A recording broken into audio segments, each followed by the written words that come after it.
আপনারা কি একটা জিনিস খেয়াল করেছেন? এদেশে আইন যত পুরনো, তার ব্যবহার তত নতুন। একসময় যে ট্রাইব্যুনাল তৈরি হয়েছিল 1971 সালের যুদ্ধাপরাধীদের বিচারের জন্য, আজ সেটাই আবার ব্যবহার হচ্ছে সেনা কর্মকর্তার রাজনৈতিক প্রতিপক্ষের বিরুদ্ধে। কেউ বলে এটা ন্যায় বিচার প্রতিষ্ঠার একটা প্রক্রিয়া, আবার কেউ ফিস ফিস করে বলছে এটা নাকি আসলে প্রতিশোধ প্রতিহিংসার রাজনীতি। তাহলে প্রশ্ন হলো, আইসিটি ট্রাইব্যুনাল কি ন্যায়ের আদালত নাকি ক্ষমতা পাকাপোক্ত করার হাতিয়ার? আজকের ভিডিওতে আমরা খুঁজে দেখব তার উত্তর। আপনারা দেখছেন অপরাজিত ইনসাইট। চলুন শুরু করা যাক। বাংলাদেশের ইন্টারন্যাশনাল ক্রাইমস ট্রাইব্যুনাল, সংক্ষেপে যাকে বলা হয় আইসিটি, গঠিত হয়েছিল 2009 সালে একটি মহৎ উদ্দেশ্য নিয়ে। যুদ্ধাপরাধীদের বিচারের মাধ্যমে ইতিহাসের ন্যায় বিচার প্রতিষ্ঠা করতে। কিন্তু সাম্প্রতিক বছরগুলোতে এই ট্রাইব্যুনাল নতুন করে আলোচনায় এসেছে। এই ইন্টারিম গভর্নমেন্ট ফর্ম করার পর থেকে।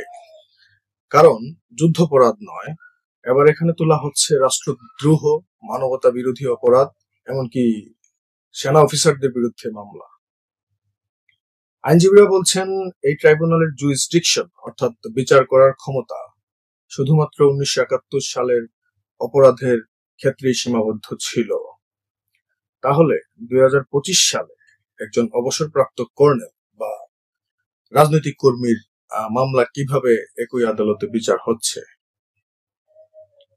এখানেই শুরু বিতর্ক।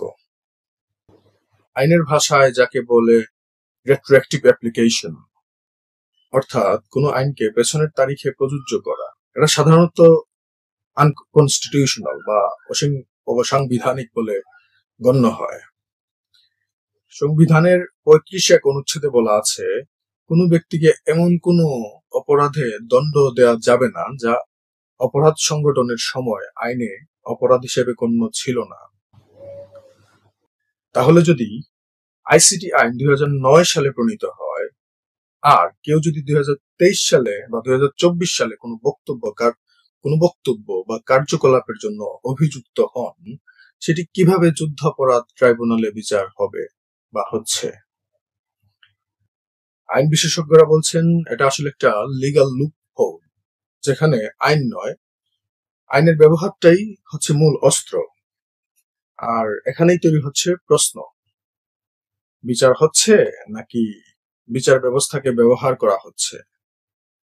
সাম্প্রতিক সময়ে সেনাবাহিনীর কয়েকজন সাবেক কর্মকর্তা বিভিন্ন অভিযোগে এই ট্রাইব্যুনালের আওতায় এসেছেন।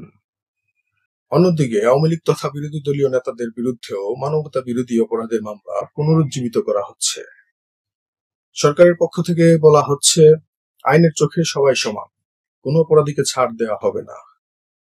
কিন্তু সমালোচকরা বলছেন এই ট্রাইব্যুনাল এখন পরিণত হয়েছে এক ধরনের সিলেক্টিভ জাস্টিস এর যন্ত্রে, যেখানে বিচার শুধু একদিকেই ঝুঁকে।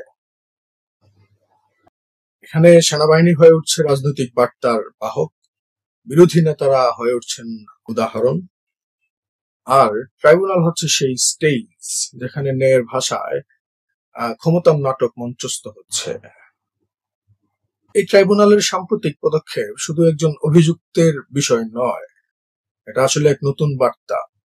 দেশের প্রশাসন, সেনাবাহিনী, এমনকি আমলাতন্ত্রের ভেতরেও পাঠাচ্ছে এই বার্তাটা স্পষ্ট। আইন এখন শুধু আদালতে নয়, রাজনীতির হাতেও।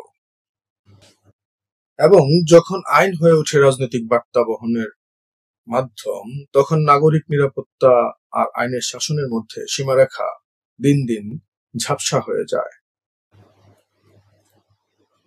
তাহলে শেষ প্রশ্নটা থেকে যায়, এই ট্রাইব্যুনাল কি সত্যিই ন্যায়ের পথে হাঁটছে, নাকি ইতিহাসের পবিত্র উদ্দেশ্যকে আজকের রাজনৈতিক প্রয়োজনের সঙ্গে মিশিয়ে ফেলছে? একটা রাষ্ট্রের শক্তি শুধু তার সেনা বা সরকারে নয়, বরং তার ন্যায় বিচারের প্রতি শ্রদ্ধায়। যদি সেই শ্রদ্ধাই রাজনৈতিক টার্গেটে পরিণত হয়, তাহলে আমরা হয়তো শুধু আইনের নয়, ন্যায়ের ভবিষ্যৎকেও হারাতে বসেছি। এটাই ছিল আজকের অপরাজিত ইনসাইটের বিশ্লেষণ, যেখানে আমরা শুধু খবর দেখি না, দেখি খবরের আড়ালের খেলা। ধন্যবাদ সবাইকে।